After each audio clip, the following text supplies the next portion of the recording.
They're called neutrinos, and billions of them pass straight through our bodies every second.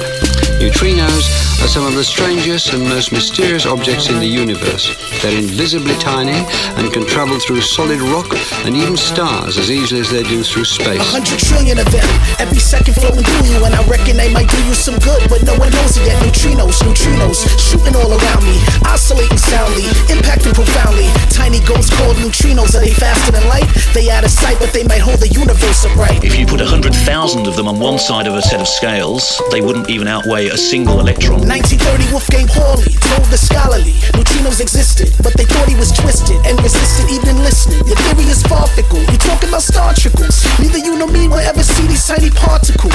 Pauli's undeterred, in a word flips him the bird. He got the math to back it up even if it seems absurd. Then boom goes the atom bomb within the 1950s. Fred Rhinus, the new Bambino, going nuclear to find neutrinos. He finds them, grinds them, proves they exist. There must be zillions shooting out from the sun, and I miss. Ray Davis can't resist. He wants to look inside the sun. Counting all the neutrinos is how it will be done.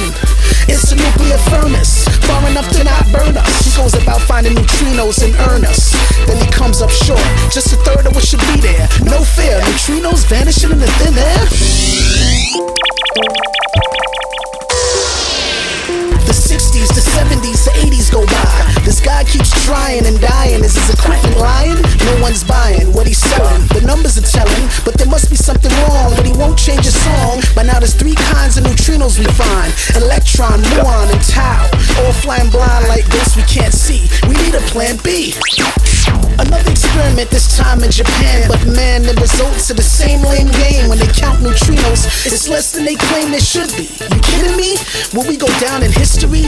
Zillions of dollars, and we still can't solve this mystery. Now some people are saying these neutrinos are playing with our eyes, no lie. The solution is nah. 3 kinds of neutrinos, they really the same particle. Imagine an article of clothing that keeps changing its state. They started at one thing, but wait, when we collate, it's too late. They oscillate into another kind we'll never relate. That's why they seem fewer. We got the wrong viewer. We can't detect and savor all 3 kinds of flavors. In fact, there's probably more neutrinos in the universe than any other particle that we know. And yet, paradoxically, we know less about them than anything else almost.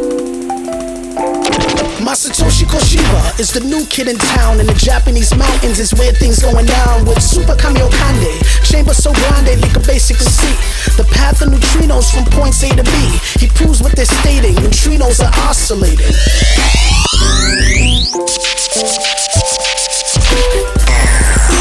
One more scenario, this time in Ontario, inside of mine, to count the neutrinos, all 3 kinds this time. In 2001, the results come on strong, the numbers belong, the skeptics were wrong. That crazy Ray Davis was right all along.